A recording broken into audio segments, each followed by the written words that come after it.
class was a little unique. Could you talk about like when you settled on Florida State, when you knew that was going to happen, and just the emotions of that? Yes, sir, for sure. So I was committed throughout the season to Ole Miss.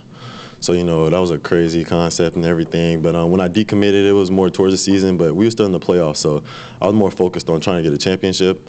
So after the season ended, sat down with my people, saw all my options, and it was about a couple weeks ago, Chuck Cantor, he gave me a call. He was like, "You still interested in Florida State?" I was like, "Of course, just a Florida guy, love Florida State." So after that, I made it a done deal and called Norvell and all that, made a decision.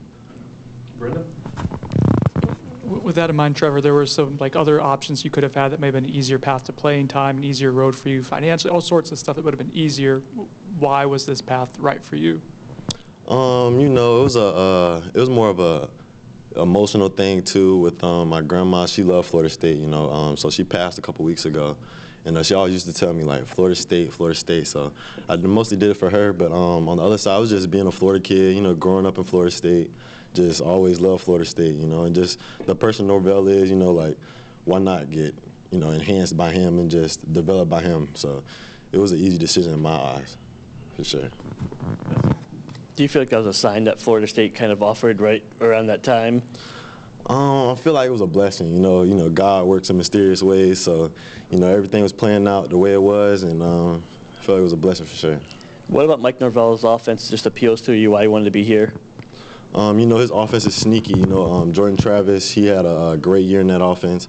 And just me just sitting down and learning it right now. Coach Tokars and Coach Tuck, they always talk about how it's one of the hardest college offenses to learn, because there's so many different things they can have in one play. And there's just so many different outlets they can have in one play as well. So it gives you a good good experience to learn from an NFL aspect. You'll be ready for that in the next level.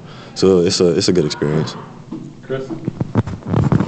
Hey, Trever, what are your strengths as a quarterback, and in what areas do you feel like you have to make the biggest leaps here in your first couple years? Yes, that was a great question. I feel like my greatest strengths as a quarterback, I'll say leadership, accountability. I can get the job done throwing, running. I feel like something I need to work on, pretty much just getting that college tempo. It's very fast-paced, just making sure I get comfortable in that fast-paced type lifestyle and just understanding more ball. You can always learn more. So, I feel like if I just understand more, I'll be more comfortable as well. Trever, when it comes to figuring out how you'll fit into an offense, is that something you just kind of trust the coaching staff, what they tell you? Do you go back and look at film of other quarterbacks that might have your skill set that Norvell's coached before? Yes, sir. Just looking back, seeing Jordan Travis, I came to a couple of their games. He plays the similar play style as me, and just the way they coach as well. They just, they're not going to lie to you. They're going to have you here for a reason, for what you're here for and what you're capable of. So I feel like it was one of those good reasons as well. Hey, have you had a chance to talk to Jordan Travis before? And what have you learned from DJ so far in the short time you guys been together? Yes, sir. I talked to Travis. I was telling him, keep your head up and all that. It was an injury. But he's a good person, very chill, very humble, very down to earth. And DJ, that's just the big brother.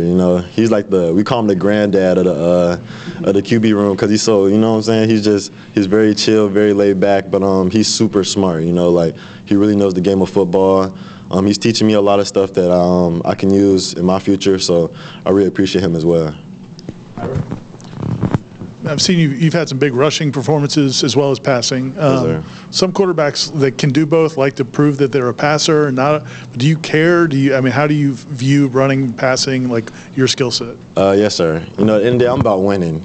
But if I could pass, I could pass. Everybody don't like getting hit that much. That's a big toll, especially these big boys in college.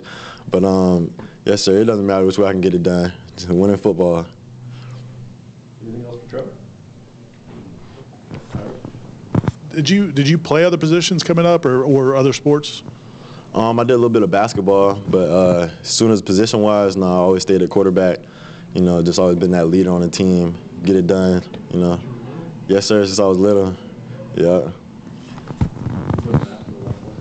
So you actually knocked out your now teammate Kai Bates out of the Florida playoffs his last high school game. Do you guys give each other anything because all of the that? time. So the regular season, they beat us. So he's always talked about it. And then playoffs, it was this clip. It's this clip on Twitter. I point at him when I score. I point at him. So every time he talks, I pull the clip up. And he just got his head down and stuff. So it's a funny little thing we have. But that's my brother though. Both from Orlando, both grew up together. So we always have a fun time. Awesome. Thanks, Trevor. Yes, sir. Thank y'all. Have a nice day.